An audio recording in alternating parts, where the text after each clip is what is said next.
సమస్త సృష్టించింది ఎవరు? శారానే. అబ్రహాముకు పెళ్లి చేసింది ఎవరు? శారానే. ఇద్దరికి దండలు మార్చింది ఎవరు? శారానే. ఇద్దరికి శాల్వలు కప్పింది ఎవరు? శారానే. మళ్ళీ ఇంకా రివర్స్ ఇంకేమంటున్నది? అబ్రహాం దగ్గరకు వచ్చి నా ఉసురు నీకు తగులును. చూడండి ఎట్లుంటాయో మనుషుల మాటలు.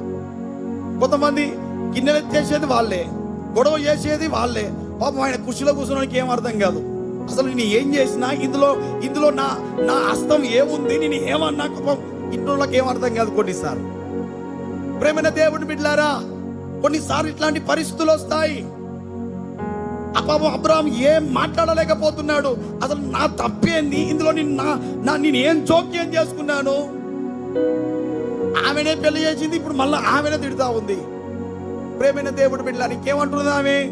నేను నీచమంది అయిపోయాను, ఈ ఇంట్లో నాకు గౌరవం లేదు, ఈ ఇంట్లో నాకు విలువ లేదు, ఈ ఇంట్లో నన్ను ఎవరు లెక్క చేయట్లేదు. హల్లెలూయా. అట్లా నువ్వు అనుకుంటున్నావు కాబట్టి అట్లా బాధపడుతున్నావు. ప్రేమైన దేవుడు బిడ్డలారా, మనుష్యులు నిన్ను లెక్క చేయనంత మాత్రాన నీ విలువ తగ్గేది కాదు, నీ గౌరవం తగ్గదు. నీ కోడల్ని ఈరోజు నిన్ను లెక్క చేయకపోవచ్చు, నీ కొడుకు ఈరోజు నిన్ను లెక్క చేయకపోవచ్చు. ప్రేమైన దేవుడు బిడ్డలారా, గుర్తుపెట్టుకో, నీ విలువ నీ గౌరవం ఏది తగ్గదు కూడా రేపు.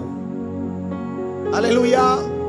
Praise the lord, praise the lord. ప్రేమైన దేవుడు బిడ్డలారా, దేవుని వాక్యం చెప్తా ఉంది ఏంటంటే, నేను నా దేవుని దృష్టికి గనుడనైతిని, నా దేవుడే నాకు.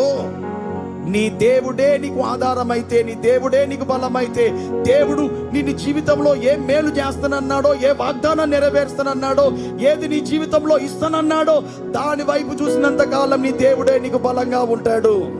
ఆమేన్.